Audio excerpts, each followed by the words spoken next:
may problema na siguro yung babae. Ayaw niya makipag-usap. Sige, ikaw naman sa susunod na pinto. Tara. Magandang umaga po. Ako si Ruby, kasama ko po si Ate Jazz. Kayo po, anong pangalan niyo?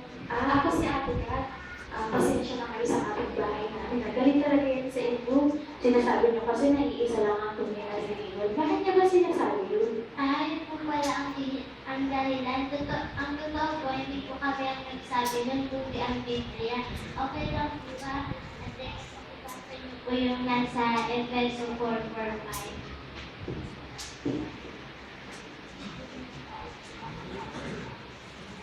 Ay, teka, pumasok muna kayo. Sabi dito, may isang katawan at isang espiritu gaya nga ng pagkatawag sa inyo sa isang pag-asa na doon ay tinawag kayo. Isang Panginoon, isang pananampalataya, isang bautismo. Yun ang dito, puro isa. Isang pananampalataya, tapos isang pag-asa. Ganyan na dapat sa tunay na reliyon. Tama po kayo. Totoo po na may taimtim na mga tao sa lahat ng reliyon. Pero ang lalong mahalaga po ay kung anong sinasabi ng salita ng Diyos. Babasahin po naman po yung Mateo 7:13, 14, 21.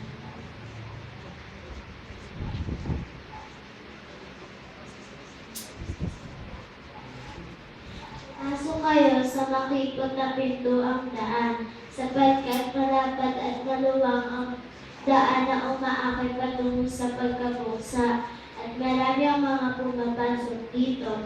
Samantalang makipot ang pinto ang daan at masikip ang daan na umaakay patungo sa patay, at mga nakakasumpong dito. Sa 21 po, hindi ang bawat nagsasabi sa akin, Panginoon, Panginoon, ay papasok sa kaharian ng langit, kundi ang isa na gumagawa ng kalooban ng aking nasa langit. Ano po masasabi niyo sa binasa ko? Ayun din sa binasa mo, may dalawang pinto ang daan. Isang kalakad, papunta sa pagkapagsa, at isang makikot, papunta naman sa buhay. Tapos dun sa bandang huli, pinanggit mo na yung makakapasok lang sa kaharian ng Diyos ay gumagawa ng kalooban ng Ama. Medyo naiintindihan ko na. Opo, ang hamon naman po sa atin ngayon ay alamin kung anong relihiyon nasa makipot na daan at gumagawa ng kalooban ng Ama. Alam mo, sa dami ng relihiyon ngayon, mahirap na atang kailangan yan.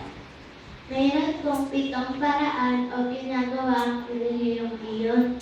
Una, ang kanilang turo ay saling sa salita ng Diyos. Ikalawa po, pinakikilala nila ang pangalan ng Diyos.